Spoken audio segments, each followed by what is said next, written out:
I'm Karl Kapp, Professor of Instructional Technology at Bloomsburg University in Bloomsburg, Pennsylvania, where I teach graduate students the design, development, and delivery of online learning, including the use of games, gamification, and game thinking.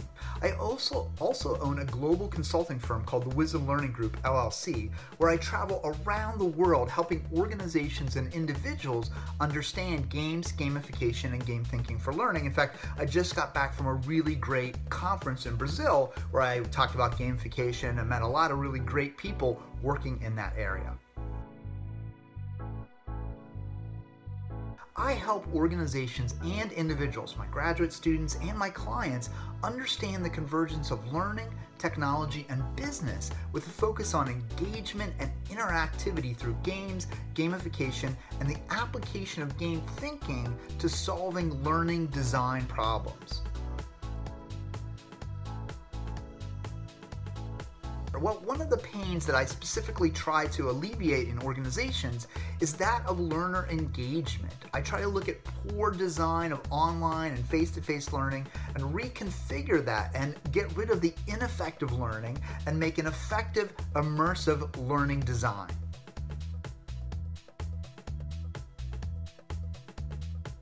One of the things I always say is when I walk into the room, I'm usually the shortest guy in the room. So that's one way that I'm different from others. But more practically or professionally, I actually wrote the book on the gamification of learning and instruction. So I was really happy to have that opportunity to do that. In fact, here's the book that's been translated into Korean, and it's been translated into Chinese, and so here's the English version of the book. But really, that was something that I'm very proud of coalescing a lot of information. A lot of people were talking about it, kind of brought it together and used an evidence-based approach. So the other thing that I really try strongly to do is always use an evidence-based approach for the creation of games, gamification, and the application of game thinking to the design of learning.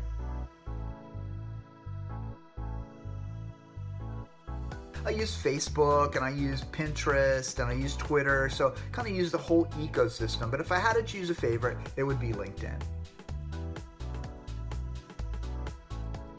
My favorite book is a book called S, and it was written by J.J. Abrams and Doug Durst. And it's kind of a really interesting book. It's a story within a story. So there's the main book on the pages that you read, but in the margins, there's actually a whole other story of this male and female who are exchanging the book back and forth, talking about the mysterious disappearance of the author. And inside the book, there are postcards, and there's folded pieces of paper and letters, and it's kind of like a mystery all in a book. It's really worth reading. I highly recommend it.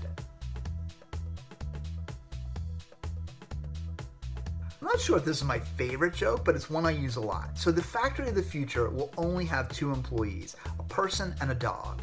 The person will be there to feed the dog, and the dog will be there to keep the person from touching the equipment. So it's kind of a comment on automation and the factories of the future. And I believe that's been attributed to Warren Bennis, but that's a good joke that I use. Well, in 2018, in the fall, I'm actually going on sabbatical. So my plans are for some travel. I'm going to develop a virtual learning game, maybe do some writing, and definitely engage in some rest and relaxation.